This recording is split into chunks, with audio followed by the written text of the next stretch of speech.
Bona tarda. Sí. Bona tarda. Me toca siquiera un minuto como anfitrión y como delegado del Gobierno de la Generalitat a Madrid.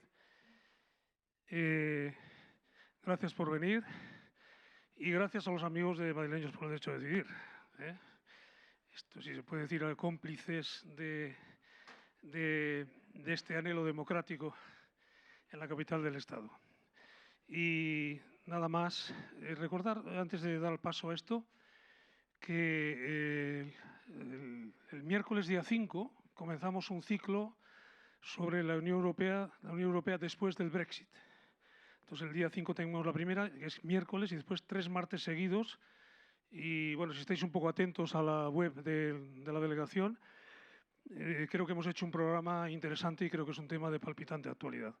Sin más, bienvenidos, Mireia y Josep Nuet, con quien tengo una afinidad, porque son los dos procesados siendo mesa de Parlamento. Yo por lo menos gané en Estrasburgo, espero que no tengas que llegar a Estrasburgo. Ana, gracias por tu labor de moderación. Laura, benvinguda. Óscar, aspaldiko laguna eta legebiltzarkide ohia, Eusko Legebiltzarrean. Como veis, el euskera se entiende perfecto. Pero Óscar es un viejo compañero del Parlamento Vasco. Estuvimos en toda una legislatura allí complicada, porque fue la que acabó con mi procesamiento precisamente y condena por Marchena, al que ganamos en Estrasburgo. Y también al compañero Dovenega. Buenas tardes. No, buenas tardes. No serás o único representante galego aquí a banqueta, porque o próximo mes de febreiro teremos aquí a noso amigo, compañeiro e histórico Domenega, Camilo Nogueira. Sí, pero vendrá Camilo, entre otros, vendrá también a nuestros debates. Bienvenidos a todos y os dejo en manos de Ana. Qué mejor que Ana para dirigir todo esto. Gracias. Gracias, Gorka.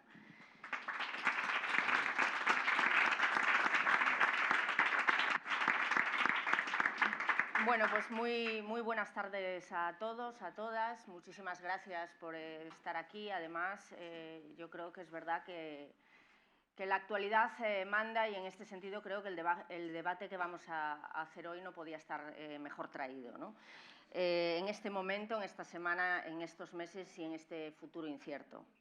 Agradecimientos, por supuesto, a Gorka Kenner, al Centro Blanquerna por acogernos y a la Asociación Madrid por el Derecho a Decidir por proponer este debate que, a la vista está, es de interés público. También a los intervinientes, a los que presentaré enseguida, antes, si me permiten, unas breves palabras.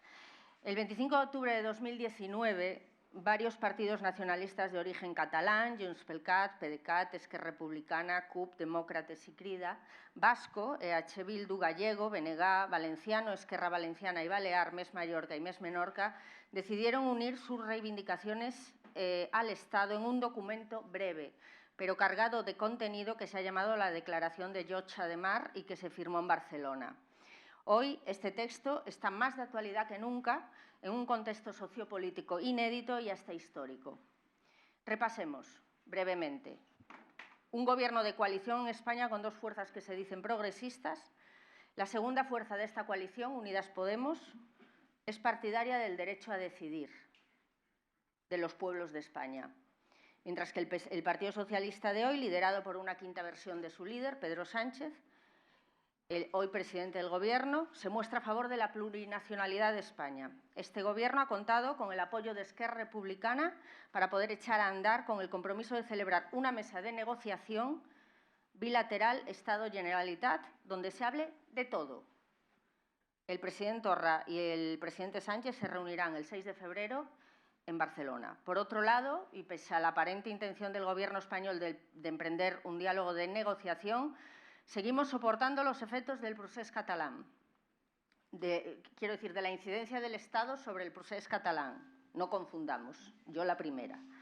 Cuando las reivindicaciones independentistas legítimas y recogidas en los programas electorales de los partidos catalanes, Esquerra Republicana, Junts pel Cat y la CUP, Pese a contar con una mayoría parlamentaria, chocaron estrepitosamente con la ausencia de diálogo, comprensión y acción política del Gobierno del PP, apoyado por el PSOE de la segunda versión de Pedro Sánchez. Entonces, Mariano Rajoy optó por traspasar a su poder judicial, que el PP controla aún sin ningún tipo de pudor, un conflicto político con los resultados nefastos conocidos. Presos políticos, dirigentes exiliados, familias rotas, partidos descabezados, frustración social, no solo en Cataluña, y constreñimiento de unas instituciones paralizadas por la interferencia permanente del Estado, que alcanzó su culmen el 1 de octubre de 2017, aporreando a los votantes en un referéndum solo legitimado moralmente por la pura democracia del derecho al voto. La declaración de Llotja indica el camino a seguir según las formaciones nacionalistas de los pueblos antes indicados, salvo el Partido Nacionalista Vasco, y sintetiza muy bien el camino territorial que debe seguirse para evolucionar en una democracia incompleta desde la transición de 1978, donde, por ejemplo, se puede pedir la independencia de un territorio en un programa electoral, como he dicho, pero no se puede ejecutar aunque tenga mayoría, ni votar siquiera, pues la unidad de España, según las normas de este viejo Estado, está por encima de la democracia. Hay camino, por tanto, por hacer. Y por eso, para hablar de esto, hoy están aquí Néstor Rego, diputado del BNG en el Congreso, Mireia Vehí, diputada por la CUP, Joan Josep Nuet, diputado por Esquerra Republicana, Óscar Matute, diputado por EH Bildu, y Laura Borràs, diputada y portavoz de Junts pel Cat en el Congreso. Bienvenidos, bienvenidas a todas. Vais a tener un turno de intervención de 10 minutos, ya lo hemos explicado, y a continuación pasaremos al debate. El turno de intervención no va a ser necesariamente el que he hecho de las presentaciones, que ha sido el que venía impreso en las invitaciones que les hemos pasado. Vamos a empezar por el llamado sector catalán, si os parece bien. Así que empezamos, si os parece, por, habíamos dicho, Laura Borràs. Pasó de ser la última a la primera. ¿Ves? Los primeros eran los últimos, lo decía alguien por ahí. No, perdón, era al revés, los últimos eran los primeros. Si me oye un cura... Yo intentaba cogerme esta parte del refrán, dijéramos, aquí los últimos eran los primeros. Eso es. Pero bueno, si tengo que ser la primera, pues no hay problema. Hoy ha sido un día complicado, con lo cual es muy reconfortante. Lo puedo imaginar. ¿Perdón? Lo puedo imaginar. Sí. Con lo cual es muy reconfortante poder estar aquí y ver tantísima gente pues, interesada por lo que está ocurriendo. En realidad lo que ocurre en Cataluña es un reflejo de lo que también puede ocurrir en España, o lo que está ocurriendo pues, también cuando se habla de la situación que también viven otras nacionalidades históricas, como podría ser pues el País Vasco y Galicia. Creo que es interesante que Madrileños por el Cambio, por el Derecho a Decidir, nos hayan pedido participar a todos como conjuntamente aquí en Madrid, el hablar de la declaración de la Llotja de Mar, porque es un ejercicio casi insólito en estos últimos tiempos el que se produjo y el que aunó las voluntades de todos los partidos políticos que ahora Ana estaba listando. Y es que vivimos una situación en la que, ante un reto democrático que es el que planteó Cataluña en su momento con el ejercicio que se hizo del derecho a la autodeterminación el día 1 de octubre, ante ese reto democrático el Estado español ha tenido una única respuesta, que ha sido una respuesta de naturaleza autoritaria y de naturaleza represiva. Una respuesta que sigue vigente hasta el día de hoy y que cada día nos va dejando nuevos episodios y que además es indiscriminado. Dijéramos que el otro día estábamos en un acto en la prisión Modelo en Barcelona, por ejemplo, de apoyo a las detingudes 23 de setembre, también de los detenidos que en Madrid ha habido, y que Dani sigue, por ejemplo, en un régimen de prisión absolutamente injustificable, injustificada, solo por haberse manifestado como consecuencia de la sentencia del 14 de octubre. Por lo tanto, es una situación muy preocupante, porque el Estado español ha decidido que para, en el caso catalán, terminar con el reto, el desafío de la independencia, está dispuesto a vulnerar y a laminar su propia democracia. Ese es el estado de cosas que, de algún modo, porque tienen episodios paralelos, compartidos, mutatis mutandis aplicado a cada una de los representantes que aquí estamos, plantea pues, efectivamente cuál es la posible salida por parte del Estado español ante esta reclamación que, insisto, es de naturaleza democrática. Yo quiero eso ponerlo y remarcarlo muchísimo porque la respuesta que ha ofrecido el Estado español implica el fracaso de la política. La asunción de la iniciativa para salvaguardar esa unidad de España de la cual hablaba Ana y que parece que queda forjada en la Constitución, que debería de haber sido lo que finalmente no ha resultado ser y ha terminado siendo más a cárcel y corsé y prisión que no un escenario desde el cual desplegar una serie de reivindicaciones y, sobre todo, una serie de aspiraciones en las que existen unos consensos extraordinariamente amplios. Yo creo que hoy aquí podemos hablar de esos consensos porque la Declaración de la Llotja de Mar se fundamenta en ese reconocimiento a derechos fundamentales. Y eso es lo que representó la sentencia del 14 de octubre, un atentado contra los derechos fundamentales, no solamente de las personas que son el gobierno legítimo de la Generalitat de Cataluña y líderes sociales que están en la prisión y en el exilio, sino también el castigo preventivo a toda una sociedad que esté dispuesta a continuar transitando por este camino. Ayer en el Parlamento de Cataluña vivimos una jornada, claro, la iba a calificar de histórica, pero llevamos ya tantas, ¿no?, jornadas históricas que seguramente el adjetivo ha quedado un poco descafeinado, porque vivimos en una circunstancia de excepcionalidad continuada, permanente. Pero ver entrar de donde no tendrían que haber salido nunca a los representantes legítimamente escogidos por el pueblo de Cataluña fue muy impactante. Fue muy impactante. Pero escuchar sus declaraciones fue una auténtica lección que espero que haya altavoces suficientes para que se repitan y las puedan escuchar en todos lados. Se habló del 155 porque estábamos en una comisión de investigación sobre el 155 y quién es mejor que quienes sufrieron la consecuencia directa de esa aplicación del artículo 155, que fueron ellos, que el artículo 155 no habla de meter gobiernos en la cárcel o enviarlos al exilio y, sin embargo, eso es la consecuencia que tuvo. Pero el conseller Romeva habló del 155 como un error, un grandísimo error. El conseller Turull habló del 155 como un bypass a lo que debería de haber sido el espejismo de la Constitución del 78 y que ha terminado siendo una vulneración y una modificación de los resultados obtenidos en las urnas. Y el conseller Romeva hacía una reflexión que creo que es interesante tenerla en cuenta, que dice: seguramente los que perseguíamos conseguir con el ejercicio del 1 de octubre una república catalana no lo hemos conseguido, pausa dramática, todavía. Sin embargo, los que no quieren que lo consigamos tampoco no lo han conseguido. Y el mensaje es que persistimos. Y persistimos y lo hacemos llenándonos de razones democráticas día tras día.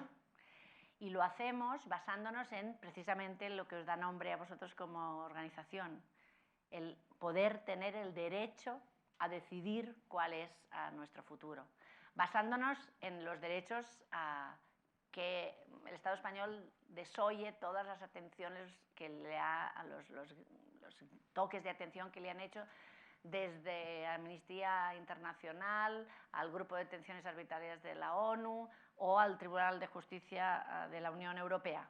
Sigue desoyendo. Ayer se hablaba de que afeaba a la Eurocámara porque había considerado que Clara Ponsatí ya era eurodiputada.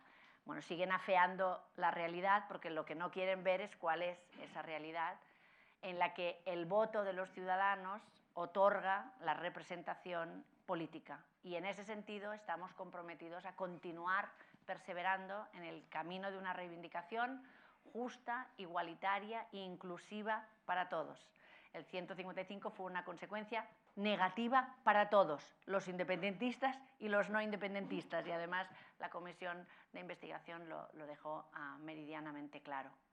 Creo que lo que nos une en esta declaración de la Llotja de Mar es aspiraciones que son absolutamente legítimas, absolutamente justas, compartidas además porque se fundamentan en derechos básicos recogidas en la Carta de Derechos Humanos, a los cuales tratados internacionales el Estado español debería de sentirse de algún modo, ¿no?, interpelado para poder cumplir, y al generar un consenso ante el sinsentido que representa no ser capaz de ofrecer propuestas, de ofrecer respuestas, de ofrecer soluciones a los caminos que se han transitado y que solo quieren ser transitados desde la democracia y sobre todo en el ejercicio de la libertad, que es lo que en este momento está en juego en Cataluña, y que interpelamos a todos los demócratas españoles para que sientan que esa causa justa de los catalanes es en realidad una causa justa de todos los demócratas, porque antes de ser independentistas somos demócratas, y por eso creo que ese puede ser, no sé si he consumido el tiempo que tenía o no, pero... No, te quedan 3 minutos, pero vamos, que también tampoco puedo, hace falta... Muy bien, sí, pues yo creo que como presentación del punto de partida y luego podemos entrar... Está muy bien, porque además así podemos también, si acaso, dar la palabra a alguien del público que quiera preguntaros algo o algo así. Nuet, tu turno. Vale, supongo que se oye. Bueno, buenas tardes. En primer lugar, un placer estar aquí. Quiero agradecer a madrileñas y madrileños por el derecho a decidir que hayáis organizado este acto, y también a la delegación del Govern en Madrid que nos acoja, y al Centro Blanquerna, que es de alguna forma más que la delegación del Govern, y que por tanto es un placer estar aquí. En primer lugar, una clarificación. Yo no soy diputado de Esquerra Republicana. Ya lo sabéis, los que no os lo explico.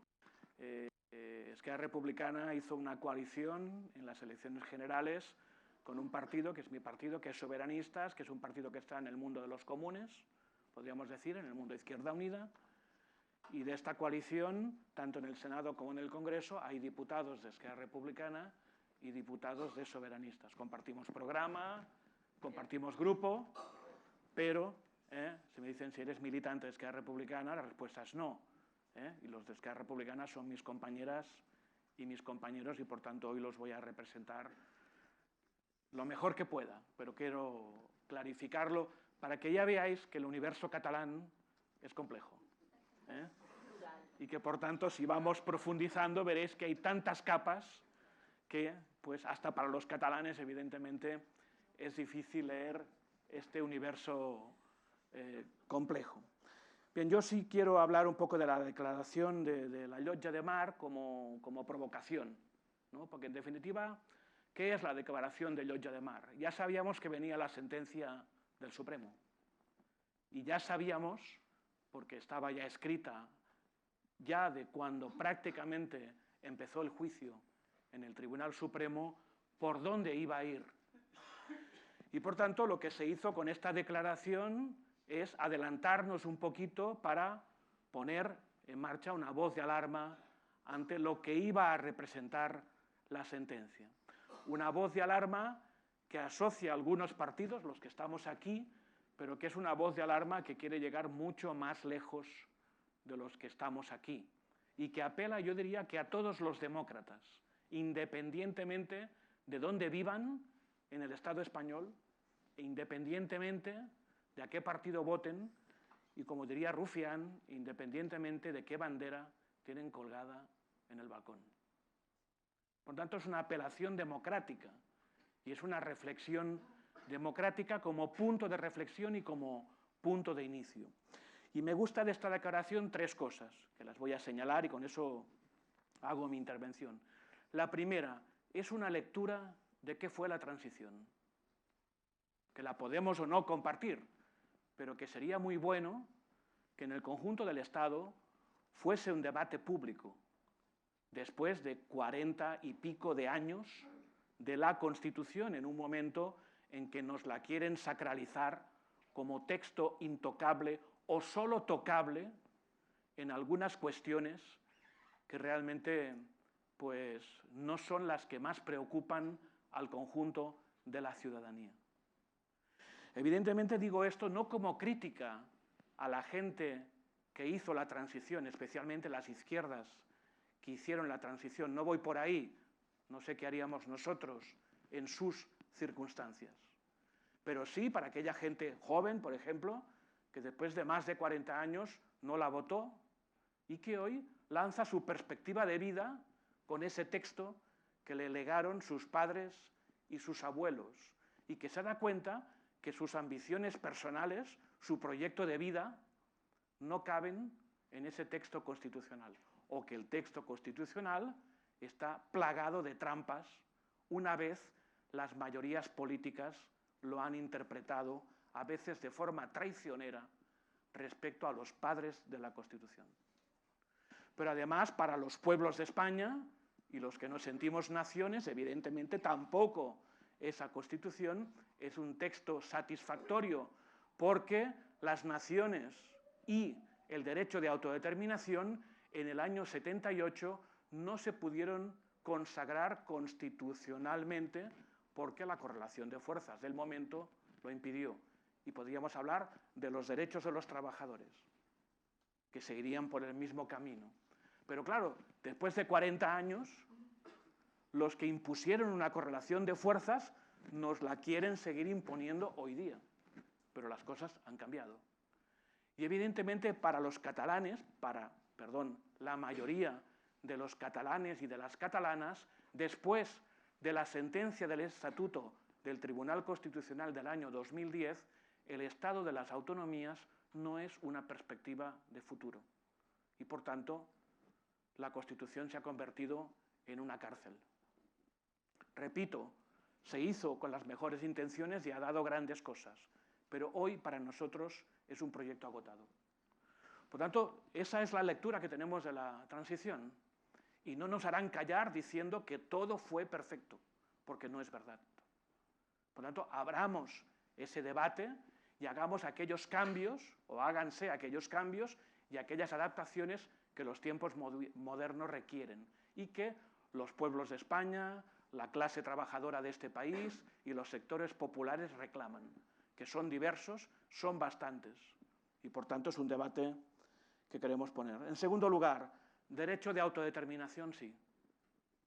No solo porque España ha firmado tratados internacionales en los cuales ese derecho está reconocido, es porque no nos tragamos la interpretación que hacen determinadas élites políticas de que esto del derecho de autodeterminación en España, ni hablar, que eso es para las colonias, discurso oficial, y que en todo caso procesos como el británico o el canadiense no tienen nada que ver con el nuestro porque su Constitución y la nuestra son bien distintas.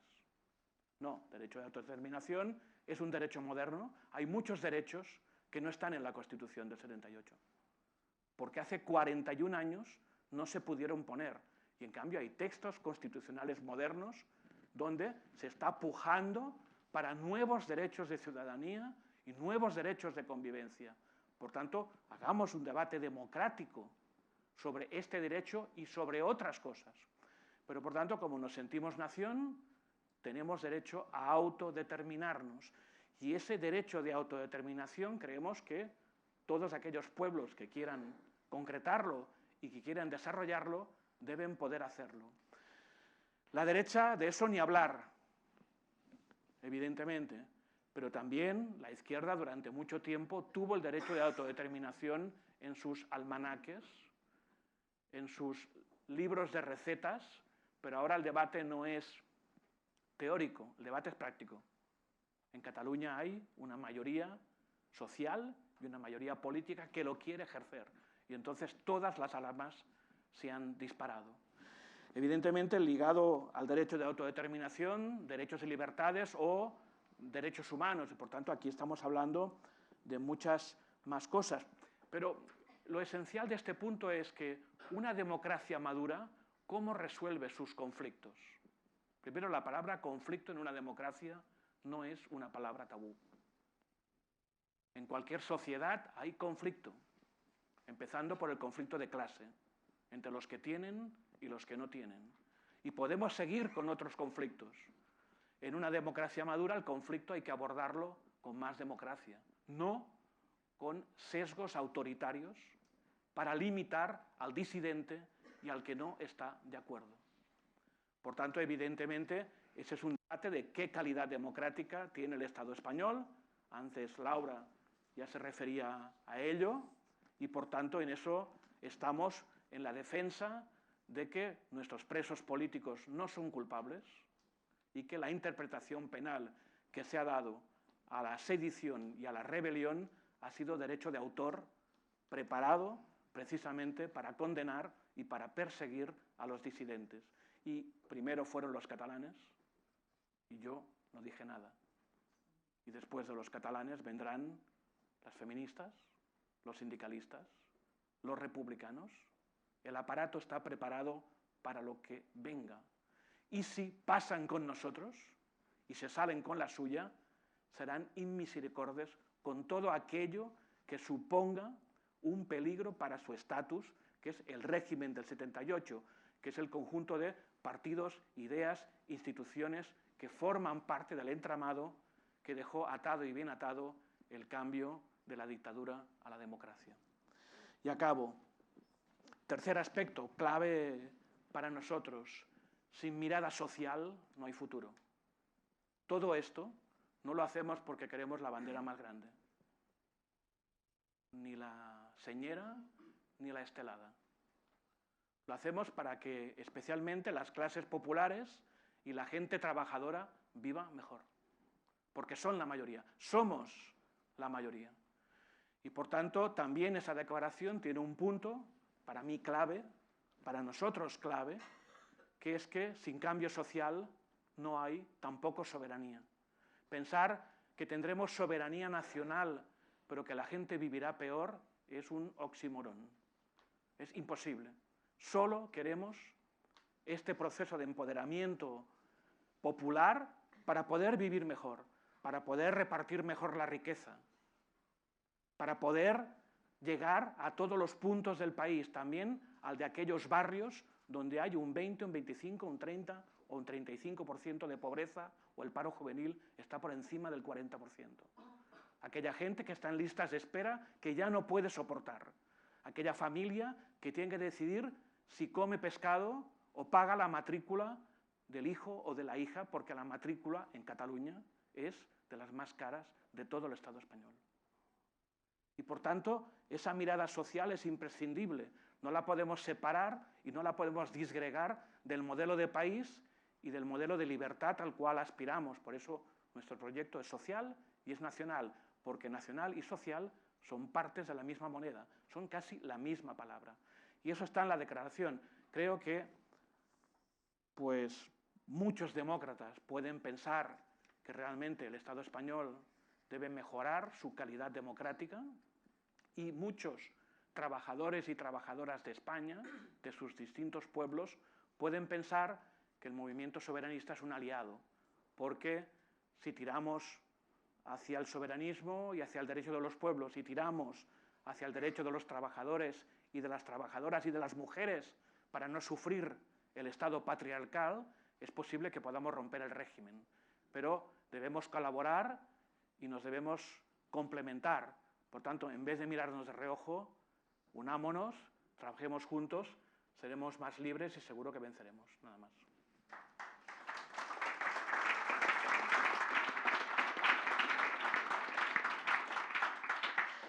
Muchas gracias. Mireia, tu turno. Me toca. Bien, muchísimas gracias. Yo quería empezar como mis dos compañeros agradeciendo este espacio, agradeciendo también el calor humano y político que desde la izquierda independentista hemos recibido desde que hemos llegado a Madrid, de organizaciones tanto de dentro del Congreso como de fuera. Y queríamos agradecerlo porque la solidaridad es la clave de esta batalla política que se está librando, que para nosotras la lectura es desde la perspectiva del poder. Antes de continuar, quería mandar un abrazo increíble a Dani, lo comentaba Laura. A Dani, como consecuencia última o como punta del iceberg de qué pasa cuando la gente se solidariza y los pueblos salen a las calles en contra de un Estado que es una maquinaria de guerra, ¿no? El Estado español como maquinaria de guerra y fundado a sangre y fuego como tal, con toda la historia colonial, que nunca nadie se le ha ocurrido ni pedir perdón ni plantearse, ¿no?, cuáles son los principios fundamentales de este Estado. Y acordarme no solo de Dani, sino de todos los presos y las presas políticas que han pasado no solo por la cárcel, sino por circuitos represivos, por plantar cara a algunas, ¿no?, de las caras de este Estado español que no permite la disidencia política organizada. Y esto fue la sentencia del procés, fue el nuevo marco de gestión de la disidencia política y fue una amenaza clara. Quien se atreva a levantarse organizadamente contra este Estado, por muy democrático que sea el proyecto, la respuesta va a ser hostias y la respuesta va a ser cárcel. Así que muchísimas gracias, no solo por estar aquí, sino por dar la cara. Para nosotros fue increíble estar ahí con la batalla dentro del Parlamento, fuera, con las sentencias y demás, y saber que en Madrid, aquí en el corazón de la bestia, la gente tenía la dignidad y la cabeza alta de salir. Así que muchísimas gracias. Decía, para nosotros esta es una lectura desde el poder. ¿Por qué digo esto?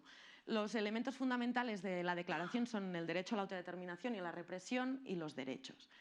Esta lectura o estos tres elementos son elementos que van totalmente, van al corazón del régimen, ¿no? La autodeterminación atenta contra la sacrosanta unidad de España, principio fundamental del movimiento de cuando esto era una dictadura como tal. Y además la represión en clave de amnistía también atenta contra esto, porque lo que estamos diciendo es que esta gente no ha cometido ningún delito. Esta gente lo único que ha hecho es poner urnas y acatar la voluntad democrática. Incluso los derechos van en contra de este aparato de Estado porque en la Constitución española hay, por ejemplo, el artículo 135 de la Constitución que nos dice que antes de pagar servicios públicos hay que pagar una deuda. Por lo tanto, no la declaración de la Llotja, que es un marco compartido, ¿no?, desde los pueblos sin Estado aquí en Madrid y que es un puente común, ¿no?, desde donde hacer política de mínimos, sino que las reivindicaciones de autodeterminación, de amnistía y de garantía de derechos van al corazón de este Estado que, como decía, para nosotras la lectura es una maquinaria de guerra. Hace poco Òmnium Cultural sacaba un mapa de la represión, ¿no?, y hablaba de más de 2.500 personas represaliadas en Cataluña, aparte del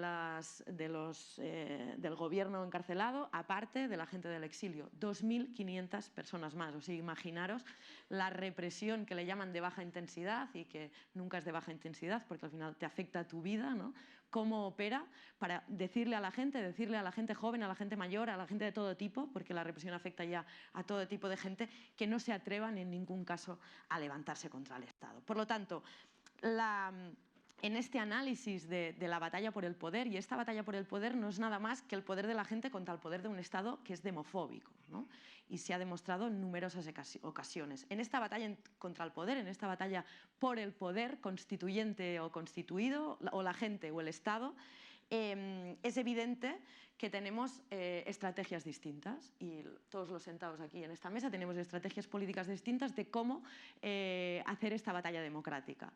Lo que también es evidente es que el Estado y las derechas entendidas como Vox, Partido Popular y Ciudadanos, hago un paréntesis desde la lectura de la izquierda independentista, la extrema derecha no es un fenómeno meteorológico, es un elemento más que se utiliza desde el Estado, y no lo estoy diciendo como una conspiración, sino que se impune con la extrema derecha cuando peligran los principios fundacionales, y esto se vio en Euskal Herria, se vio en el País Valencià, se ha visto en Cataluña y se ve ahora en el Congreso de los Diputados. Esta gente ha tenido micros, ha tenido pasillos y ha tenido mucho dinero para que estén donde estén. Por lo tanto, no nos lamentemos como si fuera un fenómeno meteorológico que nadie puede hacerle nada. Aquí hay unos intereses determinados y unas lógicas de clase y unas batallas determinadas que hacen que esta gente esté ahí, ¿no?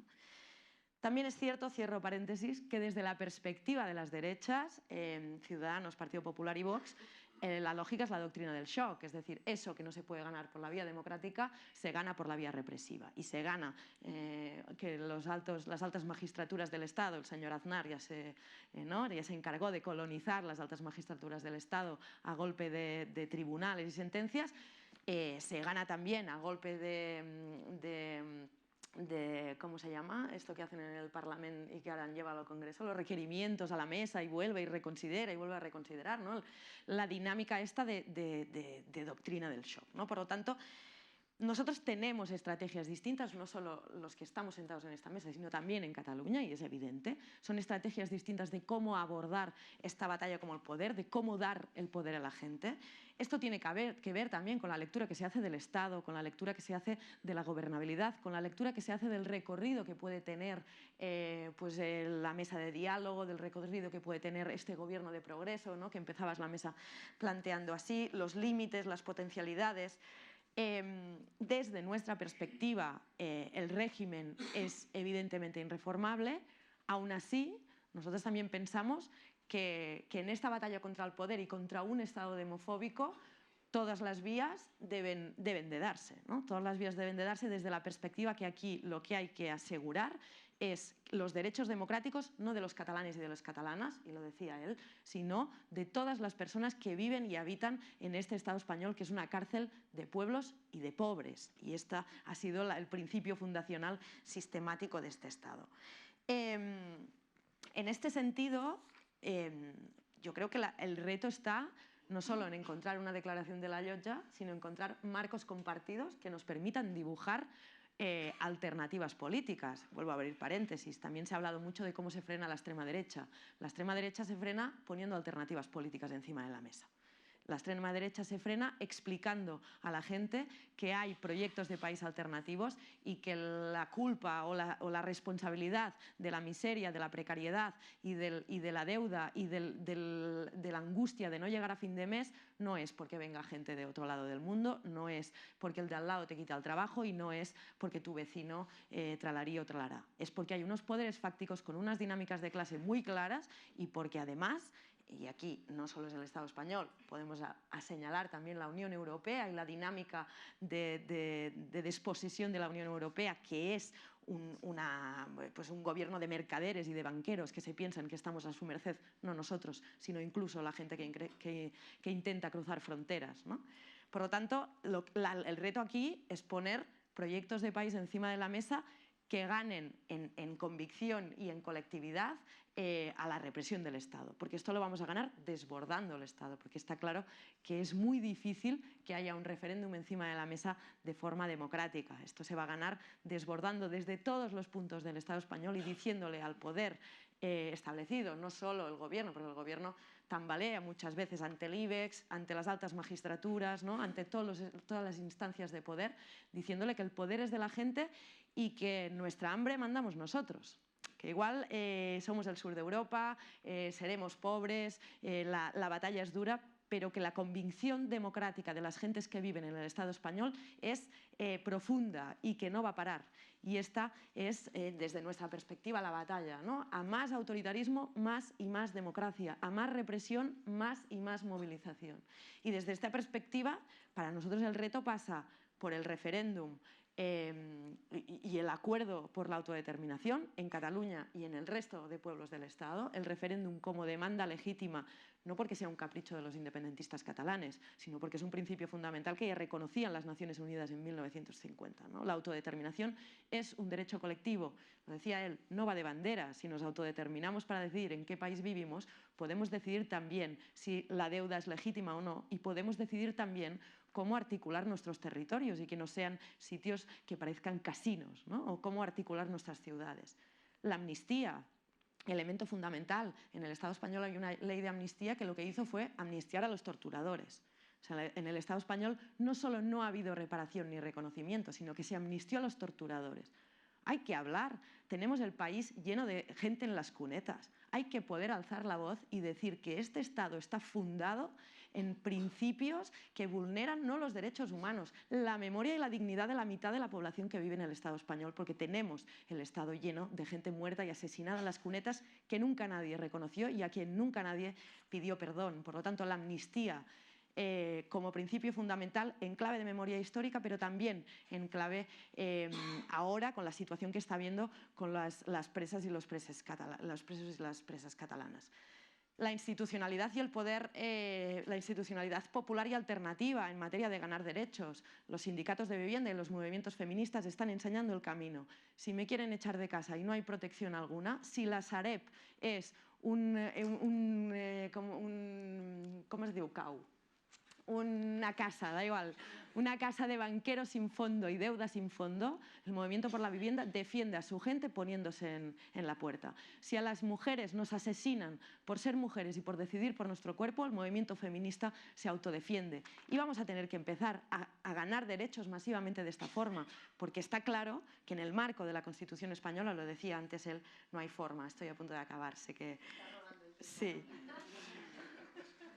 Necesitamos también que los proyectos independentistas sean liberadores. Necesitamos también que los proyectos independentistas sean proyectos para todas, sean proyectos para las sencillas, sean proyectos que le digan a nuestra gente que va a poder tener vidas dignas de ser vividas. A nuestros jóvenes, fijaros en la sentencia del procés, mucha de la gente que salió a la calle era gente joven, gente migrante, gente sin futuro. ¿Por qué? Porque el proyecto independentista abre ventanas, porque el proyecto independentista le está diciendo a la gente que tendrá la capacidad de decidir sobre su vida, y esto hay que extenderlo al resto del Estado español y al resto de los pueblos. Y acabo. Para nosotras, en nuestro país, dice el último CEO, que el 70-80% de la población está por la autodeterminación. Y esto, en el análisis que hacía yo en clave de poder, quiere decir que podemos tener un país no solo que mire a la izquierda, sino que además garantice derechos populares para todos. Esto nos lo ha enseñado el movimiento feminista. Los derechos de las mujeres siempre son derechos para todas. Por lo tanto, yo querría acabar con una escritora nuestra que decía: tenemos un principio anatómico, el corazón siempre está a la izquierda, la Montserrat Roig. Y para nosotros el proyecto independentista es esto: democracia, movimiento, institucionalidad popular y proyectos políticos de izquierdas que nos garanticen un futuro digno. Gracias. Muchas gracias.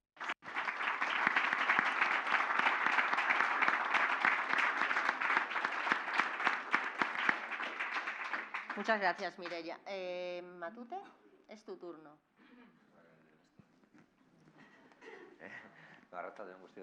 Pues muchas gracias por la invitación. Yo hablo en nombre de Euskal Herria Bildu, ahí no ha habido error en el cartel.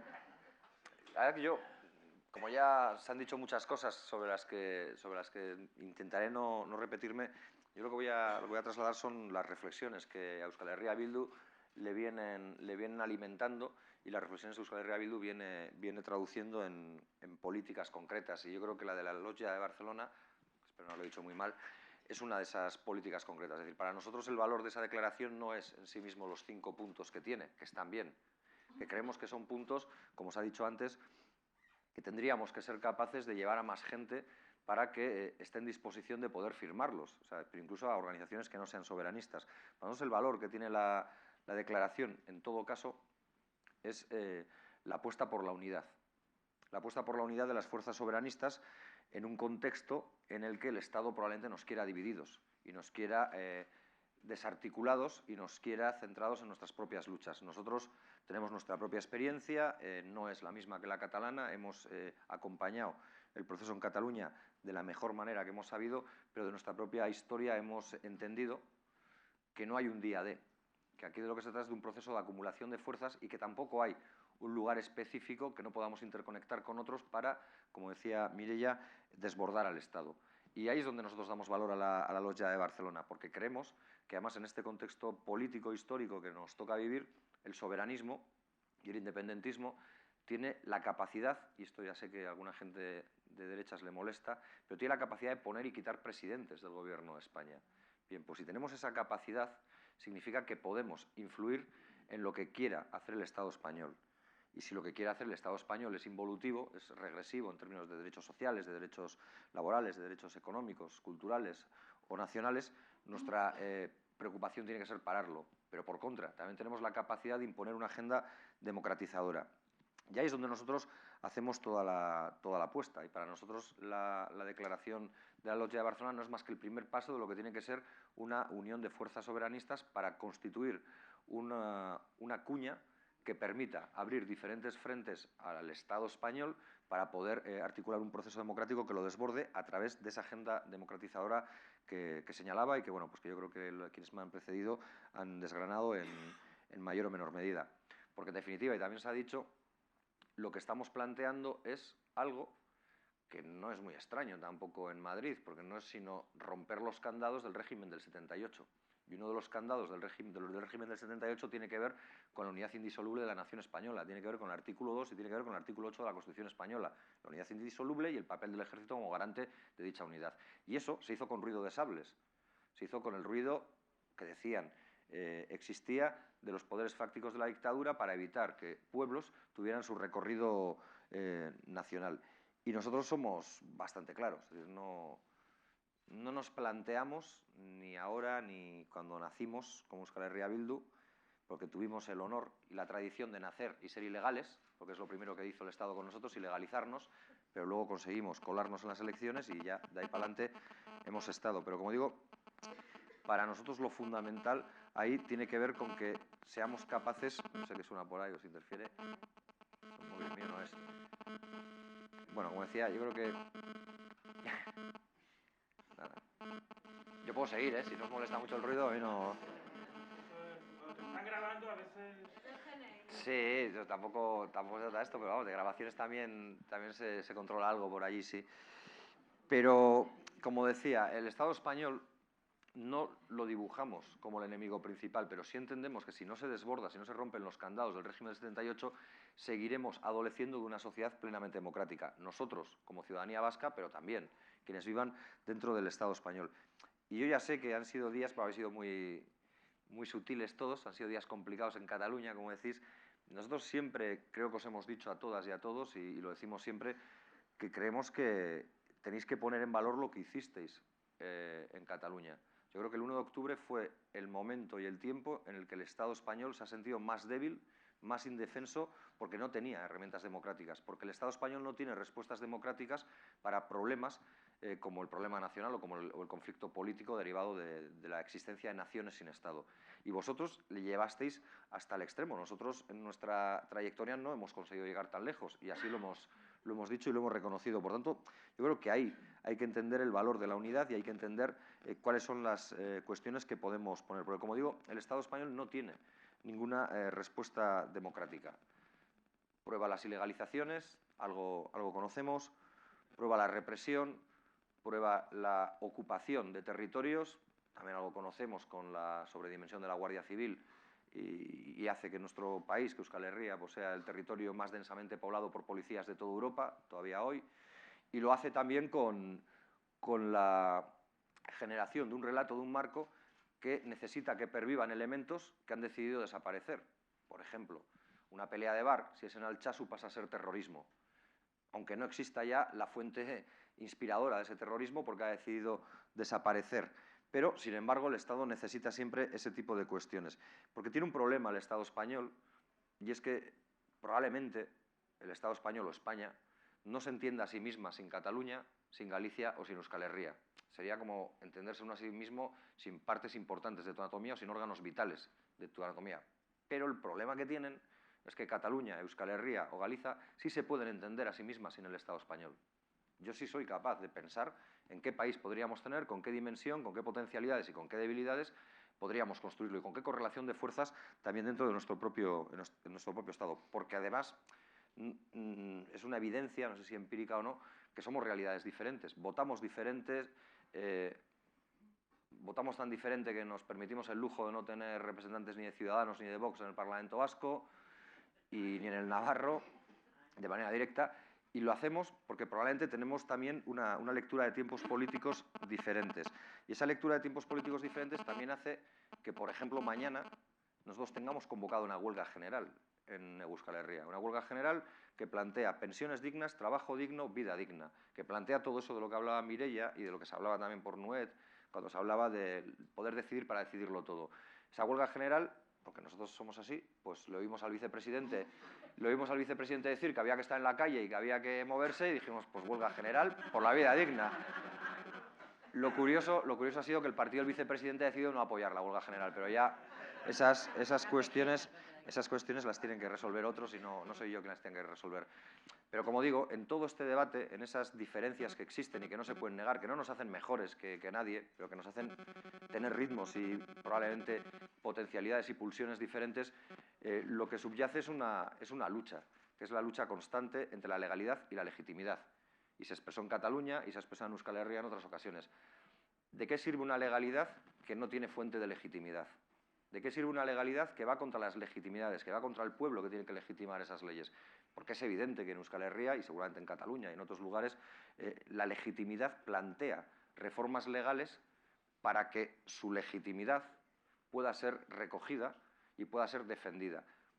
Porque nuestra voluntad ahora, con esa declaración de la Lotja de Barcelona y con otras, es que, aunque no quieran, se vean obligados a hacer aquello que decían, que era que sin violencia todo era posible.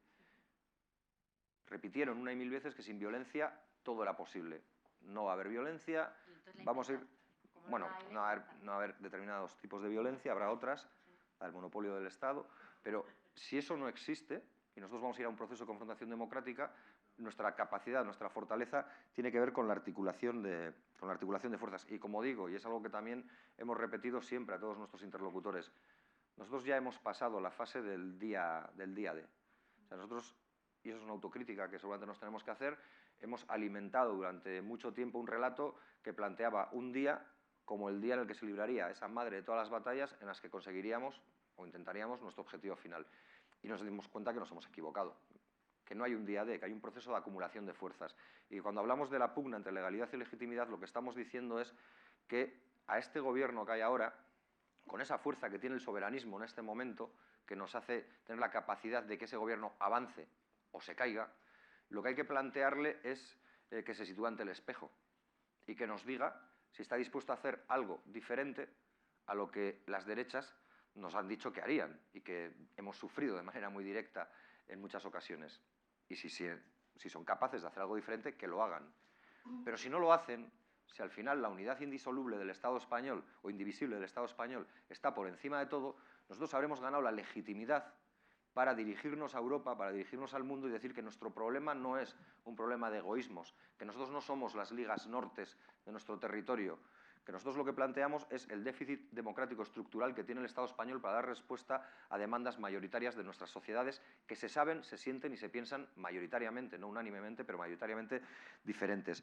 Ahí es donde nosotros nos planteamos la declaración y donde planteamos nuestra acción política y todos nuestros empeños, que algunos ya conocéis, han sido muchos, en que intentemos trabar estrategias conjuntas para generar eso. Yo no sé si se trata de, como decía alguno hace unas décadas, de generar muchos Vietnams o no, pero en cualquier caso se trata de generar focos de resistencia y focos de construcción de una alternativa, porque creemos que esperar a que el Estado español lo haga por propia evolución es prácticamente imposible. Cuando digo el Estado español digo el poder central. Y porque además creemos, y termino ya, que la declaración de la Lotja de Barcelona entronca con la defensa histórica que hacemos del derecho a autodeterminación. Y también lo digo, pero tampoco le va a sorprender a nadie, nosotros no renunciamos ni vamos a renunciar jamás a construir nuestro propio Estado. Lo que estamos dispuestos es a negociar, a hablar, a pautar herramientas democráticas para que podamos llevar a la ciudadanía nuestra voluntad de construir una nación libre y soberana, que sea Euskal Herria. Y si perdemos, perderemos y lo volveremos a intentar. Pero como decía David Fernández, queremos tener el derecho a poder perder. Queremos que nadie nos robe nuestro derecho a poder perder. Y esa es la realidad que hay ahora y por eso nosotros defendemos esta declaración y defendemos el derecho a autodeterminación, pero también es verdad que desde esa posición soberanista e independentista creemos en el derecho a autodeterminación con la herramienta y también, y hay que decirlo, porque antes se señalaba pues la gente que en Madrid ha defendido la democracia y es verdad, y creo que es justo reconocerlo, y también en momentos muy difíciles desde Euskal Herria hemos sentido ese calor cuando existía el Comité de Solidaridad con Euskal Herria, Pero, como digo, también en lo que tiene que ver con la defensa del derecho a autodeterminación, sabemos que tenemos que mirar a mucha gente. Yo tengo ahí ahora a Jaime Pastor, que lo veo, y a mí él probablemente me ha enseñado lo poco que yo he aprendido, no sería un muy buen alumno, sobre lo que significan los derechos de autodeterminación y lo que significa para la izquierda, no necesariamente independentista, no necesariamente nacionalista, el principio del derecho a autodeterminación. Se le ocurrió a un tal Vladimir y no se le ocurrió a la Escuela de Economía de Chicago, se le ocurrió a la izquierda probablemente para encontrar soluciones democráticas a problemas que se manejaban en términos bélicos o militares. Y por eso vamos a seguir persistiendo y por eso este acto nos gustaría que fuera el inicio de una evaluación constante de una declaración que tenga que ir engordando, creciendo y que tenga que hacer pues que probablemente en el Congreso de los Diputados pues los fascistas de Vox pues tengan que salir más veces al patio cada vez que hablemos, porque cada vez hablemos más veces y lo hagamos con más fuerza.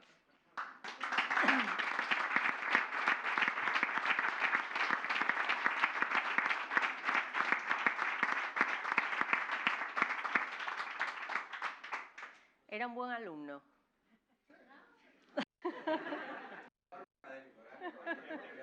Ah, vale, vale.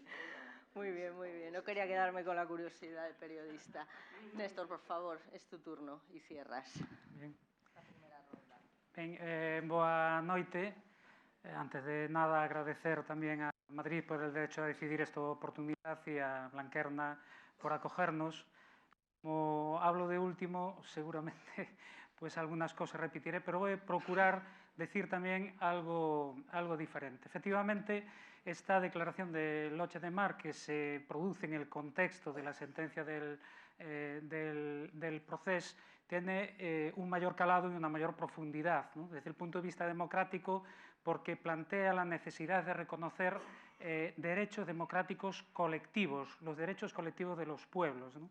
Especialmente el derecho de autodeterminación, que como ya se dijo, pues es un derecho fundamental, un derecho democrático básico, reconocido por la ONU desde su Carta Fundacional, en pactos y acuerdos posteriores, firmados por el Estado español, pero que en la práctica el Estado español no reconoce, ¿no?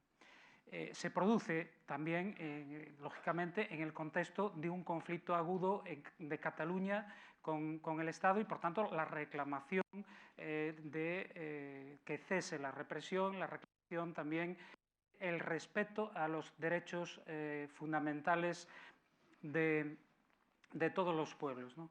Y creo que entre las dimensiones que cabe destacar, como lo acaba de hacer Óscar Matute, está el hecho de que es una declaración de organizaciones políticas de 3 naciones sin Estado que continúa una tradición ya de 100 años de Galeusca, de distintas versiones de Galeusca, pero especialmente diferente o cualitativamente diferente porque estamos en un contexto de grave crisis política del Estado español, condicionada precisamente por los movimientos de liberación nacional, de forma clara por Cataluña y también porque es la declaración a la que se adhiere un mayor número de organizaciones políticas de estas 3 naciones, de Galicia, de Euskal Herria y de los países catalanes, ¿no? Desde mi punto de vista, lo que hace la declaración del 8 de marzo es reconocer una realidad que sería bueno que fuese también reconocida en el conjunto del Estado español y por el conjunto de las fuerzas políticas, por lo menos que se reclaman democráticas o que se reclaman de izquierda, ¿no? Y es la constatación de que el Estado español no es reformable políticamente, por lo menos en cuanto no se produzca una ruptura. No se produjo en su día una ruptura con la dictadura, en la transición, en la mal llamada transición, y yo sí quiero ser crítico con las fuerzas políticas que pactaron esa transición, porque es evidente que la izquierda contribuyó de manera pues, excepcional a consolidar este régimen, la monarquía incluida, las fuerzas, el Partido Comunista de España en aquel momento, incluida la monarquía. Por tanto, sí creo que hay una responsabilidad política histórica en ese proceso. Tengo que decir que el soberanismo galego, en aquel momento Bloque Nacional Popular Galego, votamos en contra de esa Constitución por considerar precisamente que no garantizaba el ejercicio de derechos sociales y democráticos básicos, porque no había una ruptura con la dictadura y porque no se reconocía los derechos también colectivos de Galicia como nación, especialmente el derecho de autodeterminación. Por tanto, pone en evidencia las limitaciones democráticas de este régimen del 78 postfranquista, en que hubo una continuidad de muchos de los elementos de poder de la dictadura en diferentes ámbitos. Es muy claro, pues en el ámbito económico, en el ámbito político, no hubo ningún tipo de depuración hasta el extremo de que ministros franquistas continuaron, o altos cargos franquistas continuaron con normalidad en el régimen democrático. Nosotros lo sabemos bien, tuvimos uno de ellos de presidente del gobierno gallego durante bastantes años. En el ámbito mediático y especialmente en el ámbito judicial, donde casi se produce una reproducción biológica, porque acabamos de constatar con casos como los relacionados con la exhumación de los restos de Franco, por ejemplo, como algunos de los jueces que intervienen en esos procesos son descendientes directos de militares que participaron en el alzamiento nacional del 18 de julio, ¿no? Claro, la constatación de esta realidad, en mi opinión, debería haber llevado a... Y la constatación de otra, también muy evidente, y es que en los últimos 40 años, y especialmente ahora, si algún movimiento está poniendo en riesgo, poniendo en jaque ese régimen del 78, no es la izquierda española, desgraciadamente, ya nos gustaría que así fuese, sino los movimientos soberanistas de las naciones del Estado. Es esto lo que pone en jaque el régimen del 78. Y constatamos que, desgraciadamente, la izquierda española, por lo menos la hegemónica, no fue capaz de aprovechar esta circunstancia para contribuir a tumbar ese régimen del 78. Todo lo contrario, acudió al rescate. Creo que todos pudimos comprobar cómo algunos dirigentes de esa izquierda realmente hicieron gustosamente el papel de punta de lanza de defensa del régimen. Algunos que ahora son ministros que no tuvieron ningún reparo en salir a atacar en la práctica el derecho de determinación de Cataluña. Porque tenemos que decir que para nosotros no es suficiente con que formalmente se admita o se reconozca el derecho de los pueblos a la autodeterminación si hay después una práctica que no solo no ampara y no acompaña, sino que contradice ese derecho. Desde nuestro punto de vista, el derecho de autodeterminación no se limita a la realización de un referéndum. Esto creo que es una visión burguesa en fin, entendemos que el referéndum en todo caso es la última fase en que se ejecuta ese derecho, pero nosotros lo entendemos como un proceso de acumulación de fuerzas, de empoderamiento de la nación con el objetivo de alcanzar su soberanía, ¿no? Y desde esta perspectiva el derecho de autodeterminación va intrínsecamente ligado a otro que para nosotros es fundamental como la autoorganización. Por tanto, si una fuerza que dice que ampara el derecho de autodeterminación, en la práctica actúa en una nación que reclama ese derecho y lo hace no para apoyarlo, sino para frenarlo, creo que el resultado es muy evidente. Algunos de esos dirigentes políticos, ahora ministros, apelaban además al marxismo y creo que debieron de perder alguna lección, sobre todo cuando hablaban de Lenin, que es muy claro al respecto, ¿no?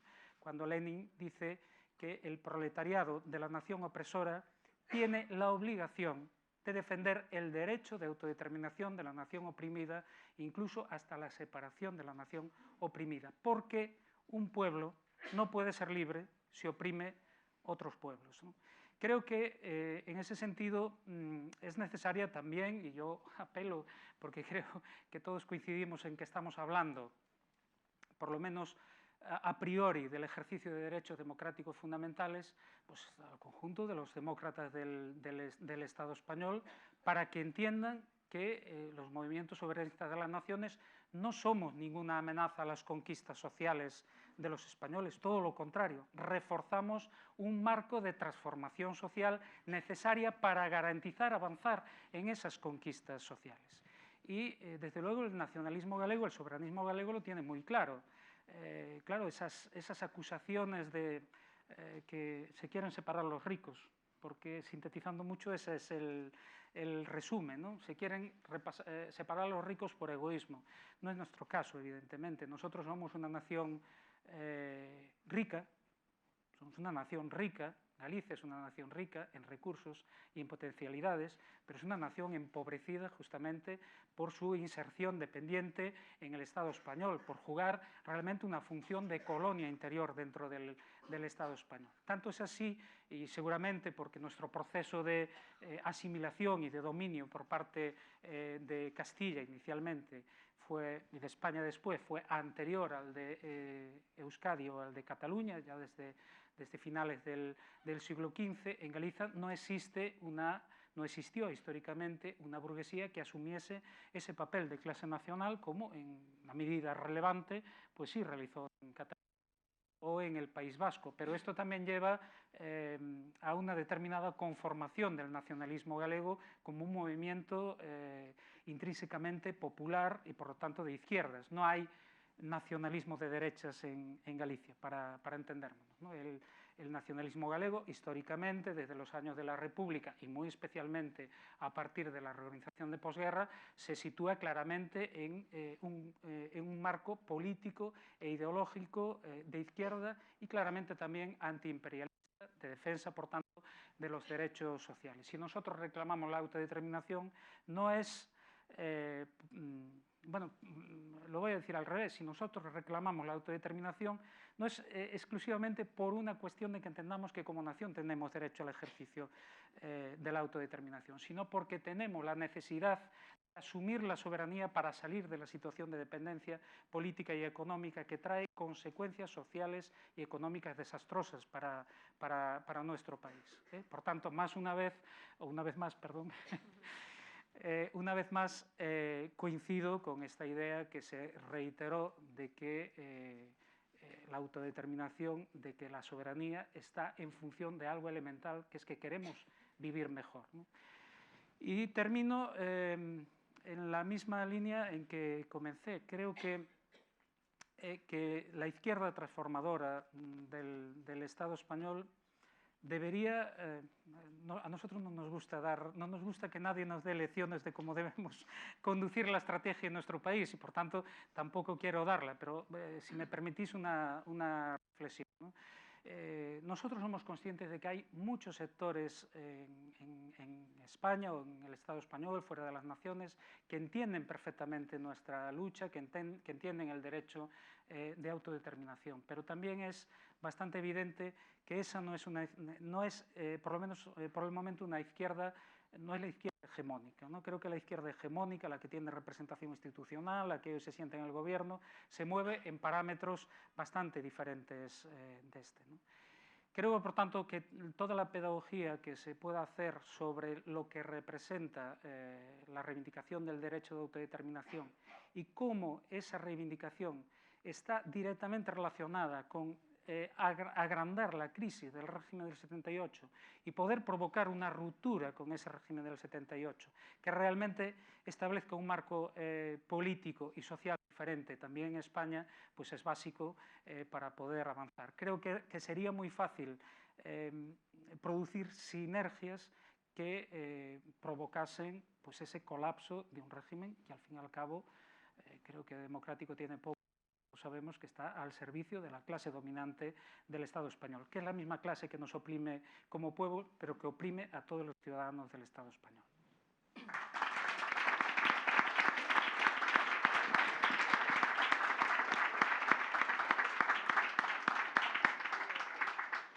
Bueno, pues muchas gracias. La verdad es que ha sido muy interesante. Son muchos, ¿no? Los conceptos, es mucho el aluvión de ideas, es también mucho y positivo el entusiasmo. Pero claro, los que estamos aquí pues aplaudimos y todo adelante porque estamos completamente de acuerdo, supongo, con lo expuesto por cada uno de vosotros, aún introduciendo los matices que cada formación introduce además legítimamente, pero con un objetivo común que es bastante claro. Tenemos, sobre todo, y si cogiéramos una nube de tags, las palabras más poderosas serían autodeterminación, amnistía, la legalidad, la legitimidad, la justicia, la fuerza del Estado, el diálogo, la movilización y algunas otras más que seguro que me he dejado por el camino. Pero bueno, bajando a la realidad un poquito, más allá de la declaración, que obviamente es impecable en términos democráticos. Bajando a la realidad, tenemos un gobierno en el Estado débil, desde el punto de vista numérico, cuantitativo, y tenemos un gobierno además de coalición que estrena la coalición en la democracia posfranquista, como le llamo yo, y los objetivos, obviamente, de la formación Esquerra, Esquerra, aunque no sea de Esquerra, yo voy a decir Esquerra si no te importa, porque si no vamos a alargar más esto y nos van a echar. Entonces, tenemos unos objetivos que son exactamente esa nube de tags que yo he dicho, pero que los equivalentes en la negociación serían los siguientes. Autodeterminación, no. Consulta de los acuerdos a los que se alcancen en la mesa de negociación de la Generalitat. Amnistía, no. Necesitamos una ley orgánica que requiere el apoyo del Parlamento, de 2/3 del Parlamento, y eso es imposible. Implicaría a Vox y al PP, de los cuales dudo mucho de su colaboración, no sé vosotros. Bueno, y lo que queda de Ciudadanos. Legalidad, justicia, legitimidad, un poder judicial que se niega a ser reformado porque quienes mandan sobre ellos están en la oposición y se niegan a que sea reformado porque además todos sabemos que el poder judicial es hoy la herramienta de poder del Partido Popular, la única, ni su número, ni Vox, ni Aznar, ni nada, el poder judicial. Entonces digo yo, ¿por dónde empezamos? Y la fuerza del Estado es la que es, lo hemos visto en Cataluña, hemos visto el discurso del rey. Es verdad que toda la movilización soberanista, Cataluña y el resto de pueblos que estáis aquí y que se unieron a Cataluña, han conseguido agrietar el régimen del 78. Eso es así. El régimen del 78 estalló por Cataluña, precisamente por lo que decía, porque se trata de una cuestión de derechos, ya no de autodeterminación o no autodeterminación, sino de derechos y democracia pura, por encima de la unidad de España. Entonces, si teniendo en cuenta que de ese régimen del 78 el hijo, la hija predilecta del mismo fue la Constitución española, apelar a un proceso constituyente sería un paso primero en una mesa de diálogo del que creo que no se ha hablado, me corregirás, Nuet, si no es así, también puedes decirlo aunque no lo puedas decir, ya me entiendes. Un proceso constituyente sería, por ejemplo, el embrión de transformaciones que sí podrían dar sus frutos lentos, porque lentos lo van a ser, como lo está siendo todo, mucho más lento de lo que quisiéramos además. Sería el proceso embrionario de una transformación total o la Constitución, por el hecho de ser española, pero herramienta del Estado, os interesa más bien poco.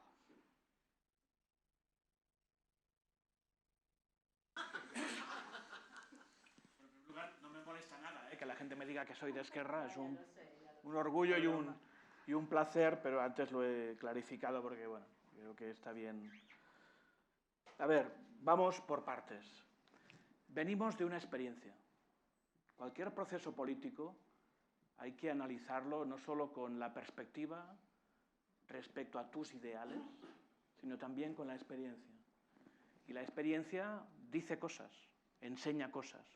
La experiencia indica que intentes no tropezar 2 o 3 veces con la misma piedra.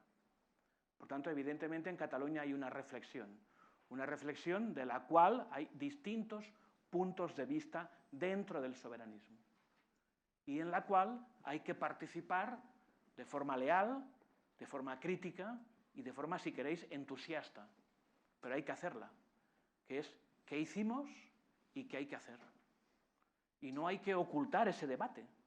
Y no hay que hacer el debate para poner el dedo en el ojo al compañero o a la compañera del otro partido, para sacar una tajada inmediata.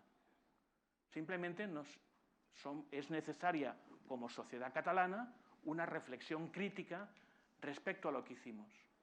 Evidentemente, el 1 de octubre fue una jornada gloriosa, una jornada de empoderamiento como no hemos tenido en los últimos decenios, pero evidentemente no culminamos nuestros objetivos. Y no los culminamos en parte porque delante nos encontramos a un Estado español que dio una respuesta para una parte de catalanes y de catalanas sorpresiva. Actuó como un Estado no democrático y autoritario. Algunos creyeron, tal vez, que ante el embate democrático de millones de catalanes y de catalanas, el Estado no lo podría aguantar. Europa se echaría las manos a la cabeza y, por tanto, arrollaríamos democráticamente al Estado. Eso no pasó. Eso no significa ni que critiquemos el 1 de octubre ni que critiquemos a los dirigentes que lo planificaron. No estoy diciendo nada de eso. Lo que estoy diciendo es que estamos en una fase distinta y ahora tenemos que desarrollar nuestros objetivos políticos conscientes de esta nueva fase.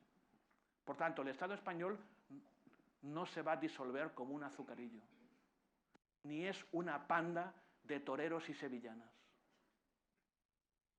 Es algo distinto, evidentemente. En segundo lugar, en el Estado español puede haber muchos amigos y amigas. ¿Dónde están? ¿Cómo contactamos con ellos? Deberíamos conocerlos con sus nombres y apellidos. Igual que en Europa, porque nuestra lucha también depende de correlaciones de fuerzas que se dan en el marco del Estado y en el marco europeo. Y por tanto hay que desarrollar un plan complejo que no va a durar 1 año y medio o 18 meses. Va más para largo. Pero hay que sumar y es importante la correlación de fuerzas, porque en una correlación de fuerzas deficitaria podemos ser derrotados. Y la correlación de fuerzas empieza en Cataluña, no en Madrid. Estos 70 o 80% que en Cataluña necesitamos requieren también un trabajo distinto del que hemos hecho hasta ahora. Vuelvo a repetir, que no se busque en mis palabras una crítica a lo que hasta ahora se ha hecho, porque lo que se ha hecho es glorioso. Un día el presidente Puigdemont me dijo, hemos llegado tan lejos, ¿cómo vamos a consolidar lo que ya hemos conseguido para preparar el siguiente salto? Bueno, eso es un debate. Y hay que hacerlo con sinceridad. Vuelvo a repetir. Y también con humildad. Y nosotros estamos ahí. Por tanto, creemos que haya un gobierno que se pueda sentar a una mesa de diálogo es mejor que haya un gobierno huido, que solo lo podemos ver a través de la televisión plasma y que solo hace política a través de los jueces que colocó en su etapa de mayoría absoluta. O sea, al Estado español, en un lenguaje, si queréis, soberanista, hay que dividirlo, porque no todos son iguales. Igual que Europa. Por tanto, eso es un trabajo que hay que hacer, evidentemente. Por tanto, sumar una mayoría amplia en Cataluña, que tiene visiones distintas de lo que es el proceso soberanista. Hay, por ejemplo, todo el sector que es autodeterminista y que no es obligatoriamente independentista, que es un sector importante para sumarlo, que sumarlo es también preguntarle qué piensa y qué haría. No decirle que venga a tus ideas, sino construir esa nueva hoja de ruta de forma común. Y eso es realmente complejo, evidentemente. Por tanto, evidentemente, no va a haber resultados milagrosos a corto plazo, pero es imprescindible plantar a medio y largo plazo. Porque creo que si el Estado español evoluciona y profundiza su autoritarismo, nos va a ir mal a los catalanes y al conjunto de los hombres y mujeres de todo el Estado. Por tanto, hay que intentar frenarlo y, evidentemente, podemos fracasar también. Pero hay que dar esa batalla, es fundamental.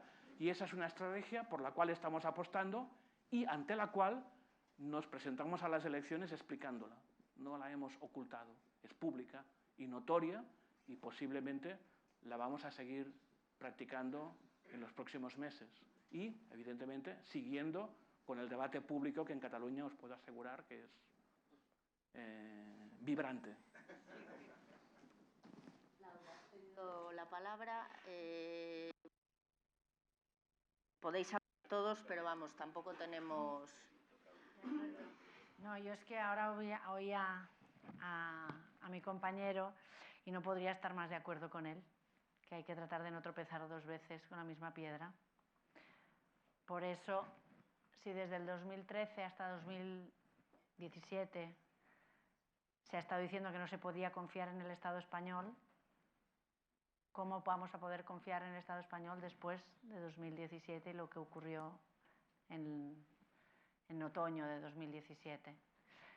Yo creo que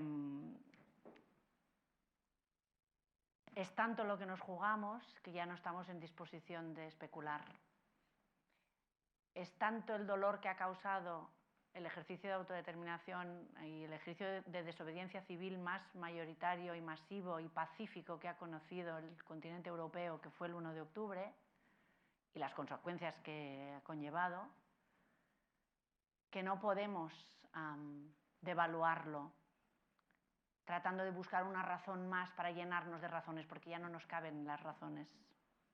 Y me ha gustado cuando han hablado de la quinta versión de Pedro Sánchez, ¿has dicho? ¿Cómo lo has dicho tú, no? Cuando lo has preguntado. Por eso. Tenemos la que ganó las primarias primeras, la que ganó las primarias con Susana Díaz, la de las elecciones del 28A, la del 10 de noviembre, la de después con el Pacto con Unidas Podemos. Aún no sé si me saldrán más.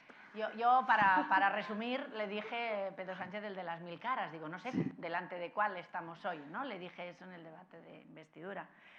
Pero creo que justamente el 1 de octubre, y le agradezco a Óscar que haya hecho ese ejercicio de reivindicación de lo que fue y supuso el 1 de octubre, porque fue el momento en que seguramente el Estado español se ha sentido más contra las cuerdas, probablemente, en términos de ejercicio de derechos, ¿no? Como el de la autodeterminación, como jamás.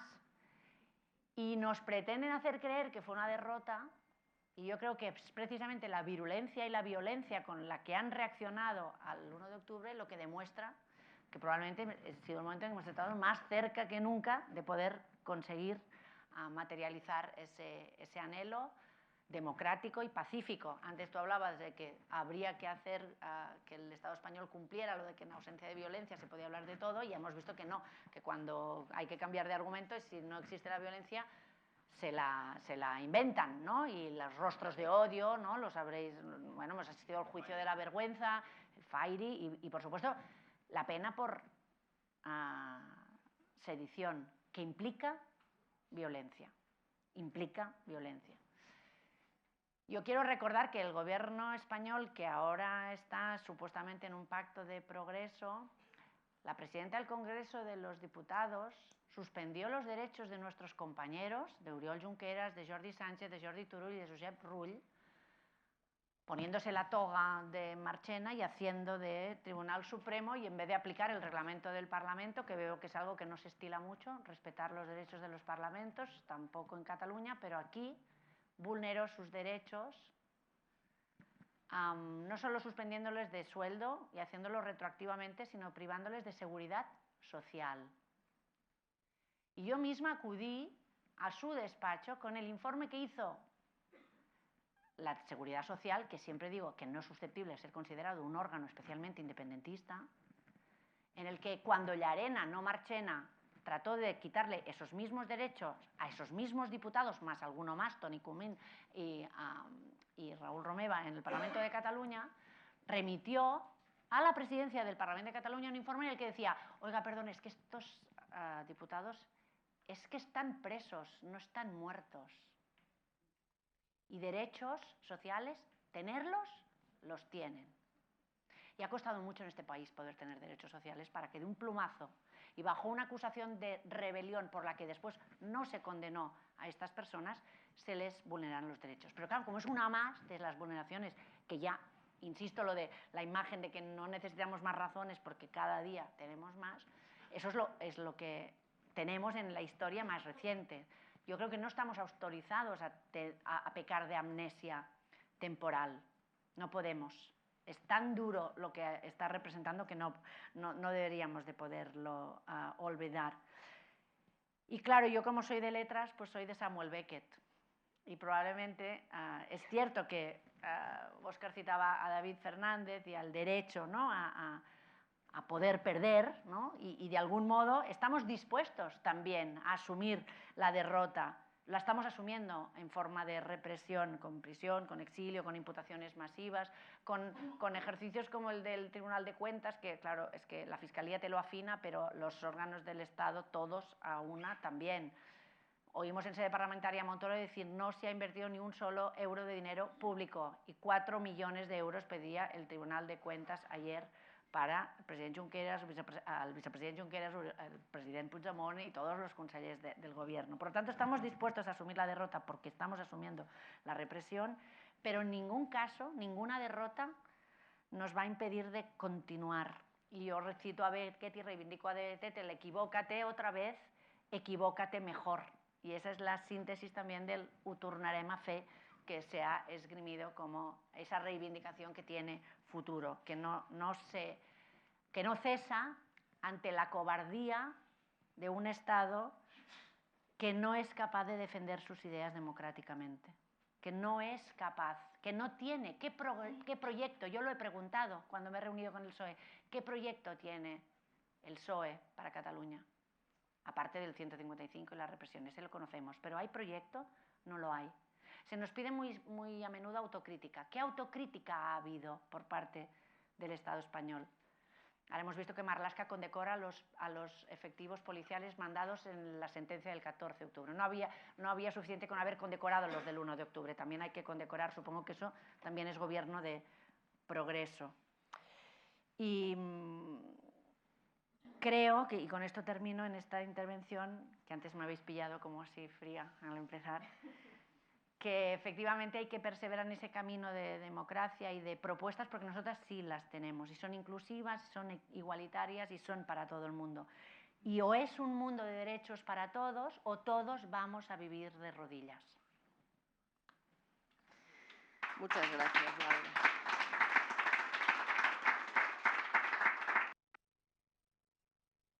Matute. Una de las cosas que se señalaba ahora con el tema del reconocimiento al 1 de octubre y a ponerlo en valor, yo creo que es justo lo que he señalado, por lo menos yo creo que desde Euskal Herria así lo sentimos, pero yo creo que también hay un elemento que conviene no olvidar, y es que se llegó así porque se llegó juntos. Yo creo que se llegó unidos, y es lo que nosotros pretendemos con la Lotja y es el esfuerzo que desde Euskal Herria Bildu hemos hecho en todo este tiempo y seguiremos haciendo, porque creemos que esa unidad es la que debilita al Estado mucho más que las posturas que cada uno de nosotros tengamos.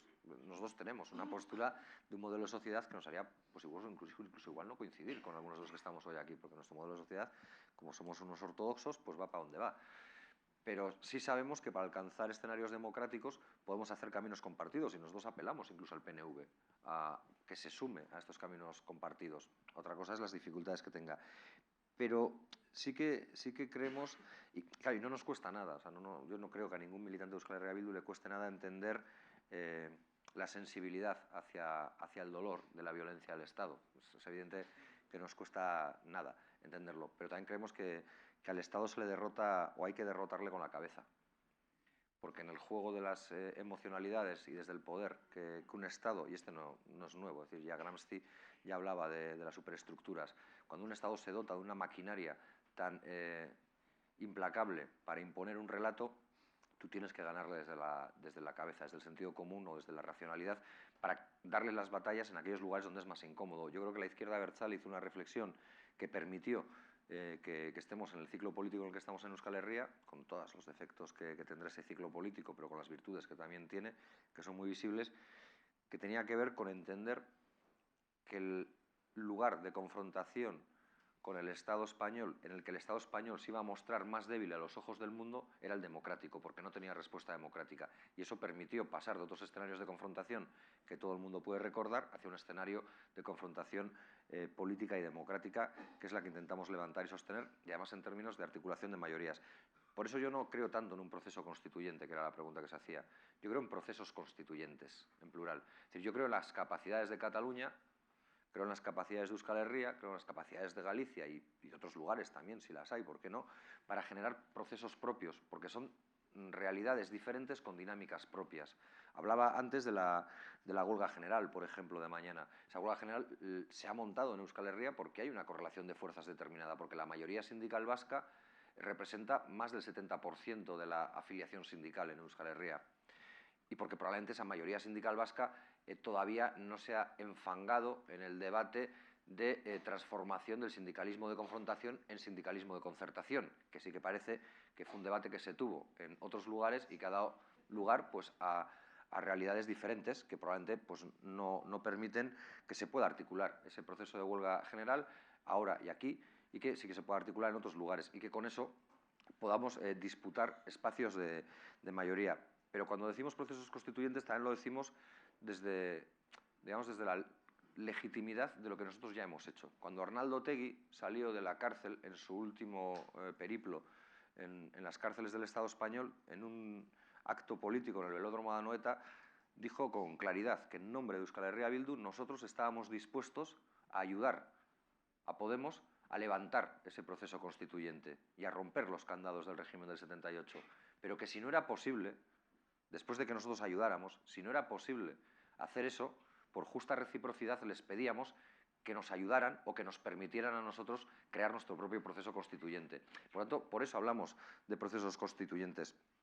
¿Y qué creemos que ante esta propuesta puede hacer el Estado español? Bueno, yo aquí hablo desde una clave más vasca, puedo entender los matices que ya he visto en las intervenciones y que también veré en Mireia cuando intervenga sobre las claves de Cataluña, pero nosotros hacemos esta lectura y termino ya. El Estado español tiene tres opciones ahora mismo. Dada la mayoría precaria en la que se sostiene y la necesidad del independentismo aquí representado para sostenerse, solo tiene tres opciones. Y ninguna de las tres, si las jugamos bien, es mala para construir y ampliar nuestras mayorías sociales, que son la fuente de legitimación y que son la mejor tarjeta de presentación para romper los muros de esa superestructura del Estado español de cara afuera del Estado español, hacia Europa. La primera es que nos sorprenda a todos y decida modificar su ordenamiento legal para incluir el derecho a decidir o el derecho a autodeterminación. Pues oye, se les aplaude. Se les aplaude. Yo dudo que lo hagan, pero se les aplaude. Y esa es la primera opción, y con esa ganaríamos todos. Se habilitaría el escenario para el derecho a decidir, votamos, ganamos, perdemos, ya veremos lo que pase, y ya está. La segunda opción, que se nieguen, que nos evoquen a la etapa del 155, quizás en una forma más soft, más suave, pero que sea negación. Bueno, pues nosotros ahí podremos dirigirnos a toda esa gente que nos pedía que apoyáramos no sé qué asalto a los cielos desde un solo proceso constituyente,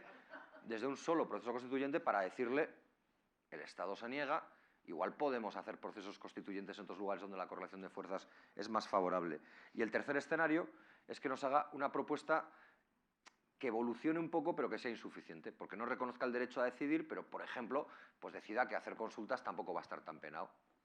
Vale, pues en ese caso también seguimos ganando legitimidad, porque cada vez que hagamos una consulta, nuestra gente a la que le pedimos que vaya a votar a una urna, me da igual, como ha sido este domingo en un pueblo de Vizcaya, en Gorliz, si tiene que haber vaquillas o no en su pueblo, nos dirá, está bien que me lleves a votar, pero estaría mejor que lo que yo voto se respetase. Luego yo ampliaré la legitimidad. Por eso digo que es un escenario en el que yo creo que el soberanismo o el independentismo no tiene sino posibilidades de ganar. Y es ahí donde tendríamos que centrar nuestras capacidades de interacción entre nosotros, pero también con otras fuerzas del Estado español, y también con Podemos y con las fuerzas con las que podemos tener más en común, porque hay otras con las que evidentemente nada podremos hacer. A ver, en relación con la cuestión que formulabas del proceso constituyente, pues coincido totalmente con lo que acaba de decir Óscar, ¿no? Creo que incluso en un escenario, un proceso constituyente en el conjunto del Estado español, que quisiese incorporar el derecho de autodeterminación, creo que la dificultad no iba a ser el reconocimiento formal de ese derecho, sino posteriormente la capacidad de ejercitarlo. Creo que ese proceso constituyente saldría con una contradicción de partida difícilmente resoluble, ¿no? Pero en cualquier caso no cabe ninguna duda que sería un avance espectacular en relación con la situación actual, ¿no? Sí. Nosotros optamos por formularlo de esta manera, procesos constituyentes, ¿no? Pero tampoco caemos en ningún tipo de ideologismo estéril. Sabemos que tenemos que actuar en la realidad existente e intentar transformarla positivamente o, como mínimo, intentar provocar contradicciones que sean capaces también de mover esa realidad en una dirección positiva, ¿no? Lo decía también Óscar, la declaración de la Loya creo que tiene un grandísimo valor, pero lo que refleja es sobre todo la coincidencia en el objetivo estratégico, sabiendo que a partir de ahí hay muchas diferencias en los pasos tácticos, entre otras razones, porque también la situación en cada una de nuestras naciones es muy diferente, ¿no? Creo que es... Sí. el caso de Cataluña o el caso de Galicia, pues radicalmente diferente. Y nosotros tenemos que actuar sobre la realidad que tenemos en cada caso, ¿no? Pero eso no quita que no haya unos mínimos que todos podamos defender también en la actuación política inmediata. Y creo que esos mínimos pues están, como se expresaba en las primeras intervenciones, en la defensa de los derechos democráticos y en la defensa de la voluntad popular expresada, como en el caso de Cataluña, pues en las urnas el día 1 de octubre. A mí aún ayer me preguntaba una compañera, una diputada de Esquerra Republicana, si a nosotros, en la situación, la correlación de fuerzas que existe en Galicia, no nos perjudicaba electoralmente el hecho de, pues por ejemplo, concurrir a unas elecciones europeas en coalición con Bildu, en coalición con Bildu, con los bilduetarras y con los independentistas catalanes. Claro, hay que saber que, a diferencia... los golpistas... sediciosos, sí. Claro, no solo la situación política es diferente, porque esto también está en una relación directa, el panorama mediático es también muy diferente. En Galicia hay podemos decirlo así, hay una hegemonía absoluta de los medios del sistema. No hay una brecha, bueno, una pequeña brecha sí somos capaces, pero muy pequeña. Desde los medios privados a los medios públicos hay que saber que hay un periódico que tiene más lectores que todo el resto de los periódicos y de los medios juntos.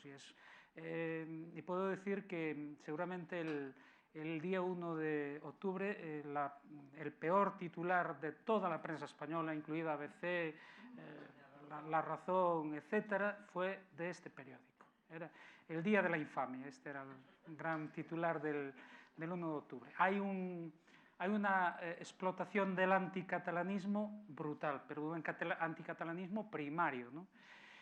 En ese contexto, ¿a nosotros nos perjudica? Bueno, seguramente desde el punto de vista estrictamente electoral no nos favorece, pero la realidad es que en las elecciones, europeas más que duplicamos el número de votos en relación con las anteriores. De cualquier manera, nosotros entendemos que no podemos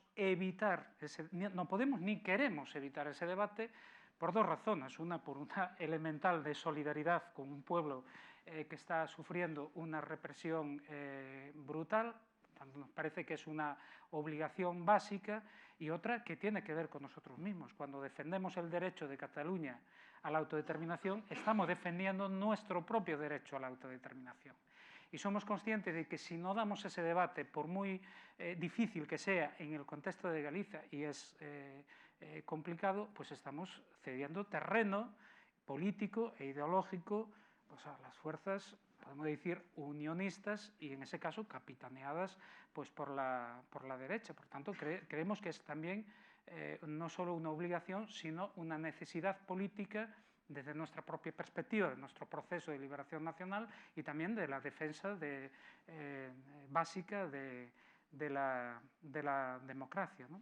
Bueno, en fin, creo que, como decía la Declaración de la Loya, tiene esa virtud de concentrar los esfuerzos en aquello que nos une, que es lo estratégico, pero también la defensa de la democracia. Y creo que en ese ámbito, como decía en mi primera intervención, sería estupendo que otras fuerzas políticas de fuera de estas naciones pues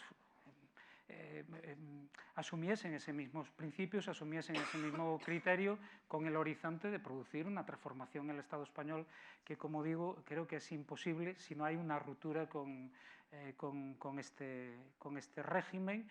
Ya discutiríamos después si es un proceso constituyente o si son procesos constituyentes que puedan llevarse en paralelo y a partir de una relación de cooperación, pero de cooperación en igualdad, no de sometimiento, ¿no?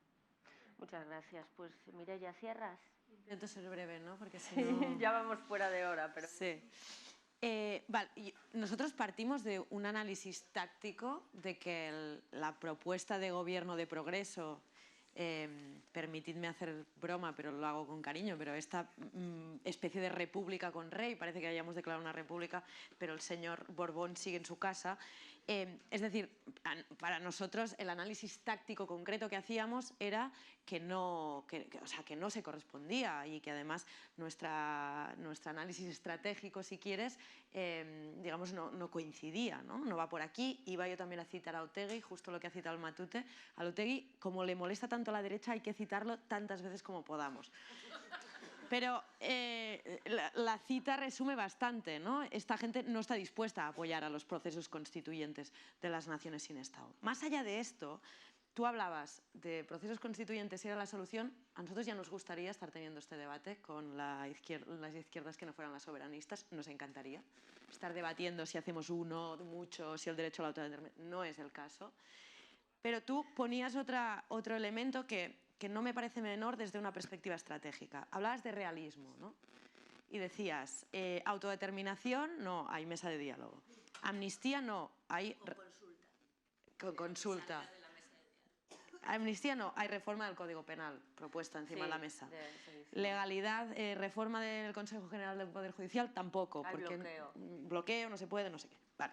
Desde una perspectiva estratégica, yo estoy de acuerdo con Nuet, los procesos históricos son largos.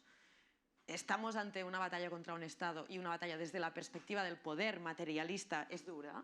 Estoy de acuerdo con lo que planteaba Óscar, ¿no? Que citaba Gramsci, que decía cabeza fría, también. Pero, o sea, desde aquí, para nosotros el análisis debe ser material. ¿Qué quiere decir eso? Que cuando nosotros nos íbamos al 1 de octubre, el Banco Central Europeo nos amenazaba de que nos quitaba el dinero de los cajeros, de que ahora mismo la Generalitat está intervenida económicamente, que el 155 no es que nos lo pusieran el 21 de diciembre, es que ya estaba el control económico de la Generalitat y esto viene de la Unión Europea. Es que viene de la capacidad, seguramente este proceso histórico y este análisis material, de la capacidad de soberanía que se tenga. Y soberanía concreta, práctica, el control que tú tengas sobre tu pueblo, tus recursos y tu territorio. Esto es un primer canal que para nosotros el análisis es claro. El segundo canal es la dialéctica calle-institución a la hora de conseguir derechos. Y esto no es del movimiento independentista. Esto, el 15M lo pone encima de la mesa ya. El 1 de octubre como máximo, pero yo antes hablaba del movimiento por la vivienda, las feministas, etcétera, etcétera.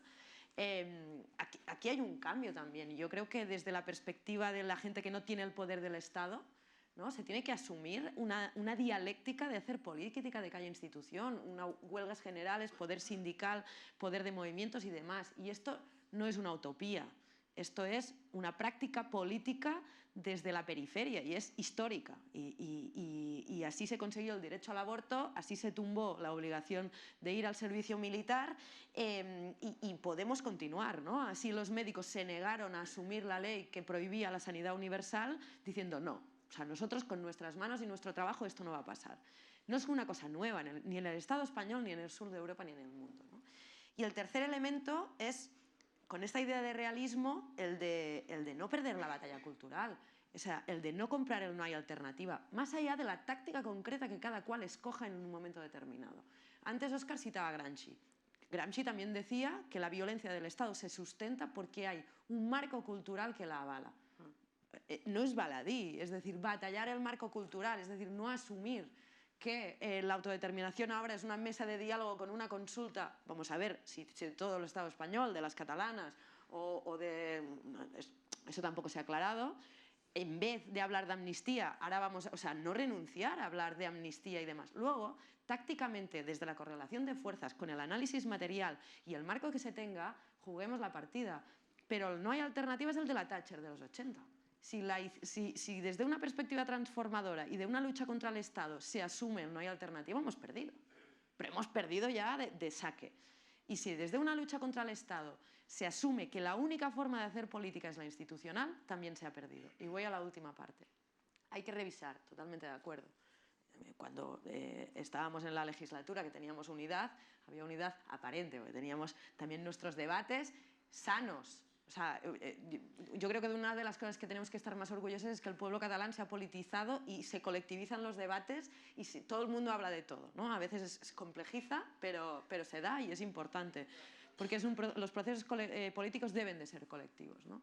Aquí había un tema, desde el gobierno se decía que las cosas irían de la ley a la ley y que había unas estructuras de Estado y lo que nosotros llamábamos el independentismo mágico. Esto se acabó rápido el día 1 de octubre con la aplicación del 155 y yo creo que de eso hay que aprender cosas muy potentes. El mandato del 1 de octubre no nos da un mandato democrático de una república para implementar, es evidente. Ahora, ¿qué mandato nos da el 1 de octubre? O sea, ¿qué nos dice el 1 de octubre? Que la organización colectiva desborda al Estado, que la desobediencia civil es el camino de respuesta a la violencia masiva, pacífica y colectiva, y que además la única vía, con las tres opciones que ponía el Óscar aquí encima de la mesa, de si nos van a dejar perder en las urnas, si se van a negar y demás, para nosotras el análisis es que desde el Estado español ningún gobierno, por muy de progreso que sea, hasta que no tumba el régimen, no nos va a poner unas urnas encima de la mesa. Por lo tanto, ¿qué nos dice el 1 de octubre? Organización, colectividad y desborde. Igual que hicieron las feministas, hicieron los insubmisos y harán sistemáticamente todos los colectivos oprimidos contra el poder. Decía el Joan Fuster, ¿no? Nosotros lucharemos contra el poder mientras seamos débiles y contra nosotras mismas cuando seamos fuertes, ¿no? Perdona un segundito, Acabo. que despedimos a Laura Borràs, que pierde el tren. Gracias, Laura. Gracias. Perdona, Mireia. Había acabado, Nada, o sea que sigue, para nosotros la lectura del mandato del 1 de octubre para nosotras es esta. Más allá de la opción táctica que escoja cada cual, que nosotras es evidente que no compartimos la gestión que ha hecho ninguna de la gente que estaba sentada aquí con la investidura, pero es que este no es el tema. El tema es estratégicamente cómo se aborda, cuáles son las soluciones y a medio plazo desde qué perspectiva material se trabaja. Y ya. Pues muchísimas gracias.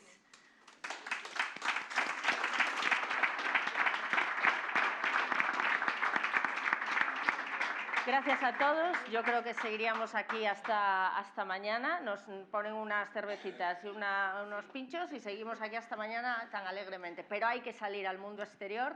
Así que gracias Óscar, Néstor, Joan y Mireia por venir y gracias a todos vosotros.